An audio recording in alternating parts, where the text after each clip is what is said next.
شکریہ اسپیکر صاحب. اعوذ باللہ من الشیطان الرجیم. بسم اللہ الرحمن الرحیم. الصلاۃ والسلام علیکہ یا رسول اللہ صلی اللہ علیہ وسلم. سب سے پہلے تو میں اپنے دوست کوہستان سے آئے ہوئے عثمان غنی صاحب یوتھ ایکٹیوسٹ ہیں, یہاں پہ گیلری میں تشریف فرمائے, خوش آمدید کہتا ہوں. اس کے بعد بجٹ پہ بات ہو رہی ہے. اسپیکر صاحب, میں گزشتہ 2013 سے 2018 تک بھی اس مقدس ایوان کا رکن رہا, اور مجھے یہ بات سمجھ میں نہیں آئی کہ یہ جو بجٹ تقاریر ہوتی ہیں یہ بجٹ بننے کے بعد کیوں ہوتی ہیں, یہ بجٹ بننے سے پہلے کیوں نہیں ہوتی, کہ جس میں اگر ہم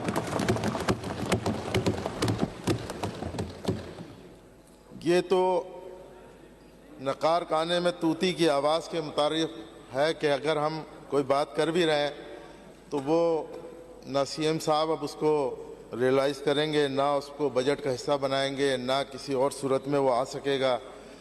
کٹ موشن بھی اگر ہم دیں گے تو ظاہر ہے کہ حکومت سندھ عددی اکثریت کی بنیاد پہ اسے بھی ریفیوز کر دے گی. بہرحال پھر بھی یہ موقع مل جاتا ہے کہ جس میں اپنا رونا گانا ہم کر لیتے ہیں, اور کچھ نہ کچھ آپ کے توسط سے حکومت سندھ کے لوگ اس پہ توجہ بھی کرتے ہیں. تو میں اس سارے جو آپ کے بجٹ کا میں نے یہ دیکھا, تو اس میں میں نے دیکھا کہ پرائرٹیز جو آپ نے بنائی, اس کے اندر ایجوکیشن ہے, ہیلتھ ہے, لا اینڈ آرڈر کی سچویشن ہے, تو یہ 7, 8, 9, 10 نمبر تک میں نے دیکھا اس میں, لیکن اسپورٹس اس میں کہیں نہیں ہے.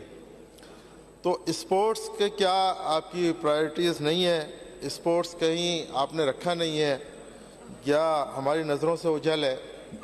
نئی اسکیمیں تو آپ نے کوئی بھی نہیں لی اس کے اندر, تو اس کا کوئی گلہ شکوہ نہیں ہے کہ سب کو آپ نے ایک ہی لاٹھی سے ہانکا ہے.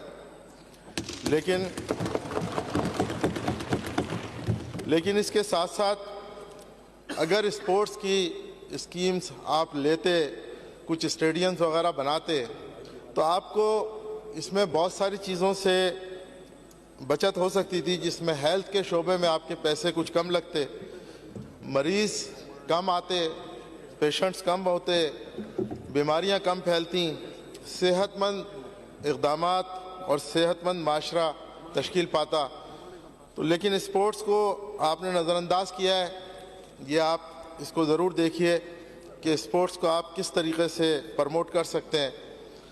اب خاص طور پہ ظاہر ہے کہ اوورآل بات کرنا تو بیکار ہے. میں اپنے حلقے سرجانی ٹاؤن پی ایس 117 کی بات کرتا ہوں, کہ جہاں پر ابھی میرے جو بھائی یہاں سے لیاری کے حوالے سے ایک نقشہ انہوں نے کھینچا تھا, سر یقین مانیں کہ اس سے زیادہ پسماندگی کا شکار ہے سرجانی ٹاؤن اس وقت. اور سرجانی ٹاؤن کا المیہ یہ ہے کہ یہ کے ڈی اے کی اسکیم ہے, اسکیم 41, اور اس کا کوئی پرسان حال نہیں ہے. کے ڈی اے اس کو دیکھتا نہیں ہے, سندھ گورنمنٹ کی اس پہ کوئی توجہ نہیں ہے. اس کے اندر ایسا بھی ہوا ہے کہ یہاں پہ تقریباً 15 برس قبل ایک مونوٹیکنک گرلز کالج اور ایک مونوٹیکنک بوائز کالج سیکٹر 5 اور سیکٹر 6 میں تعمیر کیا گیا. عمارت بالکل مکمل ہو گئی, اور اس کے بعد اس کی فنیشنگ کا جب مرحلہ آیا تو اسے چھوڑ دیا گیا, اور آج تک اس کا کوئی پرسان حال نہیں ہے. اس کا پتہ بھی نہیں لگتا کہ اس کو کس طرح سے بنایا جائے گا, فنش کیا جائے گا, اس کو کبھی آپریشنل کیا جائے گا یا نہیں کیا جائے گا, یا اس کو کھنڈر بنا کر کے تباہ و برباد کر دیا جائے گا. اور اس مونوٹیکنک کالج سے گرلز بھی اور بوائز بھی دونوں استفادہ حاصل کر سکتے تھے. اسی طرح سیکٹر 7 میں ایک 35 بستروں کا ہسپتال بالکل تیار, اور اس کا مجھے یہ نہیں پتا کہ ایسے نہیں اس کی ہو چکی ہے یا نہیں ہوئی ہے, لیکن وہاں پہ ایک ڈاکٹر صاحب بیٹھتے ہیں جو سیزنل ٹیکے لگاتے ہیں, اور وہ وہاں پہ موجود ہیں. مگر اس کے علاوہ اور کوئی ایکٹیویٹی وہاں پہ نہیں ہے, کوئی مشینیں وہاں پہ نہیں ہیں ہاسپٹل میں, کسی قسم کا کوئی عملہ وہاں پہ موجود نہیں ہے. تو میری یہ گزارش ہے آپ سے کہ ذرا اس اسپتال کو دیکھ لیں، کیونکہ سرجانی ٹاؤن میں میڈیکل کی کوئی فیسلٹیز نہیں ہے، کوئی ہاسپٹل نہیں ہے۔ پبلک سیکٹر کے حوالے سے یہ جو ہاسپٹل تیار ہے، اس کو اگر آپریشنل کر دیا جائے، 35 بستروں کا یہ اسپتال تھا جس کو کاغذوں میں 50 بستروں کا بھی دکھایا گیا ہے۔ اب اگر اس کو آپ نے نہیں دیکھا تو یہ بھی کھنڈر بن جائے گا، اور کھنڈر بننے کے بعد یہ قبضہ گروپ کے ہاتھ میں چلا جائے گا۔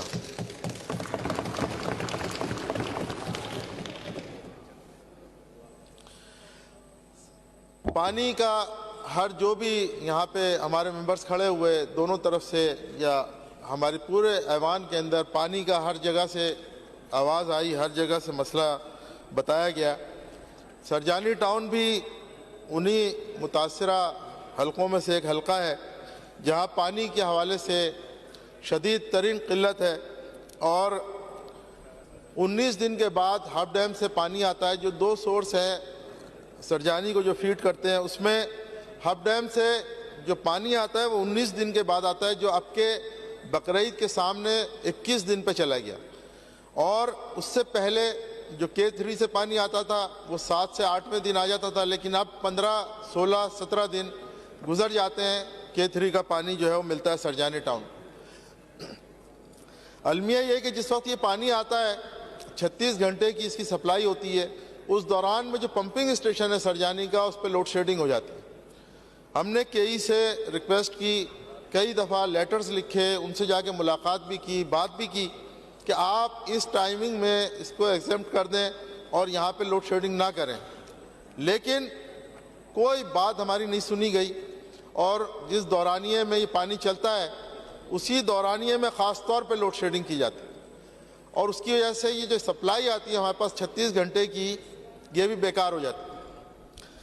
اب KE کے حوالے سے تو خیر سر آپ جانتے ہیں، ہم بھی جانتے ہیں کہ یہ ایوان پورا متفق ہے کہ KE جو ہے وہ ٹوٹل بدماشی کر رہی ہے اور ظالمانہ اقدامات کر رہی ہے، لیکن نہ پیپلز پارٹی، نہ MQM، نہ PTI، نہ جماعت اسلامی، کوئی اس کا کچھ نہیں بگاڑ سکتا۔ اب وائنڈ اپ کر لیجئے پلیز۔ نہ اس کو ہماری کوئی آواز سنائی دیتی۔ سر 2 چیزیں ہیں، میں نے ایک اس کی بات کی، دوسری ایک گرین لائن بس منصوبہ ہمارے پاس چل رہا ہے سرجانی میں، تو اگر وہ تو وفاقی حکومت کا ہے لیکن سندھ حکومت کے پاس آ جائے گا 2 سال میں، آپ اگر اس کو ایکسٹینڈ کریں اور خدا کی بستی تیسر تک لے جائیں، یا کائنڈلی دوسرا آپ کے پاس ریڈ لائن بس منصوبہ ہے جو کہ آپ جس کو ٹرن کر رہے ہیں پاور ہاؤس چورنگی سے، اگر اس کو آپ ایکسٹینڈ کر کے خدا کی بستی یا تیسر اور لیاری تک لے جائیں تو بہت زیادہ لوگ اس سے استفادہ حاصل کر سکیں گے اور آمدنی میں بھی اضافہ ہوگا۔ تو اس کے علاوہ سر سرجانی کا سب سے بڑا مسئلہ ہے لینڈ گریپرز۔ لینڈ گریپرز مادر پدر آزاد ہیں سر، کوئی ان کو روکنے والا نہیں ہے، پولیس کوئی ان سے کسی قسم کی پوچھ تاچھ نہیں کر سکتی کہ آپ نے یہ گھر کس کے حوالے سے خریدا ہے، کس کے حوالے سے بیچا ہے، کون اس میں بیٹھ گیا ہے۔ زمین جو گورنمنٹ کی تھی وہ تو ایک علیحدہ بات ہے، بنے بنائے گھروں میں یہ داخل ہو جاتے ہیں، 10 15 15 20 افراد کے ایک گروہ ہے جو ہر طرح کے قانون سے آزاد ہے، کوئی ان کو پوچھنے والا نہیں ہے۔ سر اس کے اوپر ضرور توجہ دی جائے، سرجانی تباہ و برباد ہو رہا ہے۔ بہت شکریہ۔